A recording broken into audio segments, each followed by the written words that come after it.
खुलुमबाय बे समाव बडोलेण्ड इंखं टेलिभिजननि स्टुडिय'आव आं ज्योति बसुमतारी। खुलुमबाय आं निहा ब्रह्म। दिनैनि गाहाय रादाबफोरा जादों शुक्रबारखालि बिटिसि बिसायख'थिनि भट सानगोन। जुबिन रुंसारि जानायखौ नायबिजिरनो दानाय एसआइटिनिफ्राय एपिएस पारमिता सरकारखौ बोखारबाय। श्यामकानु महन्तनि न'नि बाहेराव गोख्रै रैखाथिनि राहा। जुबिन गार्डनि थाखाय सासे सुबुङा गावखौनो फोथैनानै लादों। एसआइटिआ शेखर गस्वामीखौ हमबाय। दानिया फैदो आबुं रादाबाव।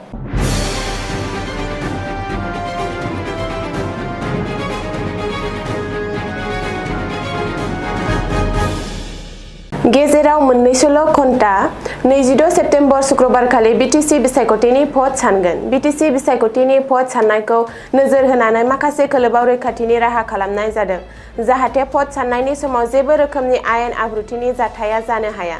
थांनाय 22 सेप्तेम्बरखालि बिटिसिनि मोन 40 बियाबाव बिसायख'थि एबा भट आजावनाया जानानै थाङो। बिसायख'थि आय'गा फोरमायनाय बादिब्ला देग्लायनि बिटिसि बिसायख'थियाव गासै 316 सा बिजाथिफोरा बाहागो लादों। बे बिजाथिफोरनि गेजेराव बाक्सा जिल्लानिफ्राय सा 52, चिराङाव सा 56, क'क्राझाराव सा 100, तामुलपुराव सा 40 आरो उदालगुरियाव सा 68 बिजाथिफोरा बाहागो लादों। मख'नो गोनांदि बिटिआरआव गासै भटारनि बिबाङा 22,57,937 सा। बेनि गेजेराव 13,23,399 हौवा आरो 13,34,521 आइजो भटार, सा 17 थामथि आथोननि भटारफोर। देग्लाय गासै 3,279 भट मिरुफोराव बिटिसि बिसायख'थिनि भट आजावनाय जादों। बेखौबो मख'नो नांगोन दि 2020 मायथाइनि बिटिसि बिसायख'थियाव गासै मोन 40 मासिनि गेजेराव बिपिएफआ 17, इउपिपिएलआ 12, बिजेपिआ 9, कंग्रेसआ 1 आरो जिएसपिआ 1 मासि मोननो हादोंमोन। मुंदांखा देंखोगिरि आसामनि हार्टथ्रब जुबिन गार्डनि सिंगापुराव सोमोनांथावै आरो अबथिरा रुंसारि जानाय जाथायनि सायाव नायबिजिरनो थाखाय दानानै होजानाय स्पेसियेल इनभेस्टिगेशन टीम एसआइटिनिफ्राय बोखारबाय एपिएस पारमिता सरकारनि मुंखौ।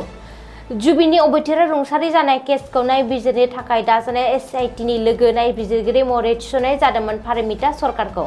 नाथाय पारमिता सरकारखौ बे एसआइटिनिफ्राय बोखारनाय जाबाय। जुबिनजों सिंगापुराव थांफानाय सासे सुबुंजों मोजां सोमोन्दो थानायनि थाखाय पारमिता सरकारनि मुंखौ एसआइटि टीमनिफ्राय बोखारनाय जादों। सुलुङाव फोरमायथिनाय बायदिब्ला सिंगापुराव जुबिनजों लोगोसे थांनाय आरो जुबिननि फंबाय एपिएस सदीपन गार्डजों मोजां सोमोन्दो दं पारमिताया। पारमिताखौ एसआइटिनिफ्राय बोखारनानै दिनै गोदानै एसआइटि दाफिननाय जादों। रिपर्ट बायदिब्ला बुधबारखालि हराव सदीपन गार्डआ कहिलिपारायाव थानाय जुबिननि न'आव थाङो। नाथाय सदीपना खौरां बिजोंनि सिगाङाव जेबो रोखोमनि खुगा बेखेवाखै।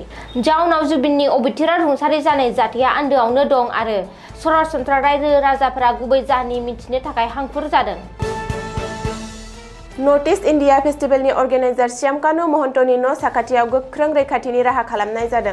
दिनै फुंनिफ्रायनो गुवाहाटी नोगोरमानि गीतानगरनि कार्बी र'डआव थानाय श्यामकानु महन्तनि न'नि बाहेराव पुलिस आरो सिआरपिएफनि जवानफोरखौ थिसननाय जादों। जिल्ला खुंथायनिफ्राय होदों बे रैखाथिनि राहाखौ। रिपर्ट बायदिब्ला श्यामकानु महन्तनि न'आव जानो हाथावना थासारिखौ नोजोर होनानै बे रैखाथिनि राहाखौ खालामनाय जादों। बुधबारखालि सन्जीब नारायणआ खौरांगिरि मेल खुंनाय समाव बिनि फसंथाननि बाहेराव वीर लाचित सेना एजेवाइसिपिआ आन्दोलन खालामदोंमोन। मख'नो गोनांदि जुबिन गार्गनि अबथिरा रुंसारि जानाय केसआव श्यामकानु महन्तखौ जायखिजाया समावनो हमनो हागौ। श्यामकानु महन्तखौ हमनायनि उनावसो जुबिन गार्ग रुंसारि जानाय गासैबो जाथायनि सायाव जेरा खालामगोन। श्यामकानु महन्त आरो बिजों सोमोन्दो गोनां जायखिजाया फसंथानफोरखौ आसाम सोरखारा बेन खालामखाबाय। गिबि मन्थ्रिया बुधबारखालि फोरमायनाय बादिब्ला दानिफ्राय श्यामकानु महन्तजों सोमोन्दो गोनां फसंथाननो आसाम सोरखारा मदद, राङारि अनसुंथाइ आरो फोसावथायफोर होनाय जानाय नंला।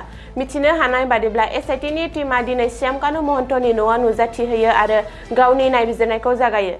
एसआइटिनि टीमखौ दैदेनदों रजि कलिताया। डिसिपि अमिताभ बसुमतारीआबो माखासे जवानफोरखौ लानानै एसआइटिनि टीमजों लोगोसे श्यामकानु महन्तनि न'आव थांदों।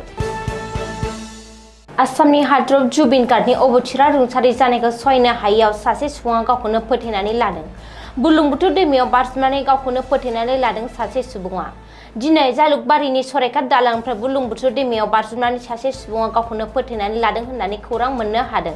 सुलुङाव फोरमायथिनाय बायदिब्ला दिनै सासे सुबुङा गोजाम सराइघाट दालांनिफ्राय जय जुबिनदा होननानै हस्रिख्रावनानै बुरलुंबुथुर दैमानि दैयाव बारजुमो। ओरैहाय बे जाथाया जानाय लोगो लोगो रिभार पुलिसआ नाव लानानै रेस्किउ अपारेशन खालामो। नाथाय बे खौरांखौ सुजुनाय समहालागै सराइघाट दालांनिफ्राय बाज्रुमनाय सुबुंखौ नागिरनानै मोननाय जायाखै। बबेखानि जय जुबिनदा होननानै बुरलुंबुथुराव बाज्रुमनाय गावखौनो फोथैनानै लानाय सुबुंखौबो सिनायनो हानाय जायाखै।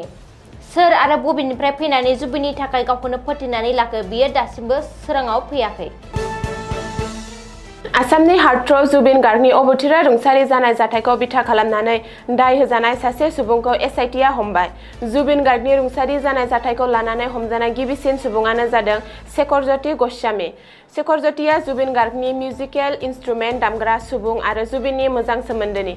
एसआइटिआ गुवाहाटी नोगोरमानि गरिगावनिफ्राय हमनाय जादों शेखरज्योतिखौ।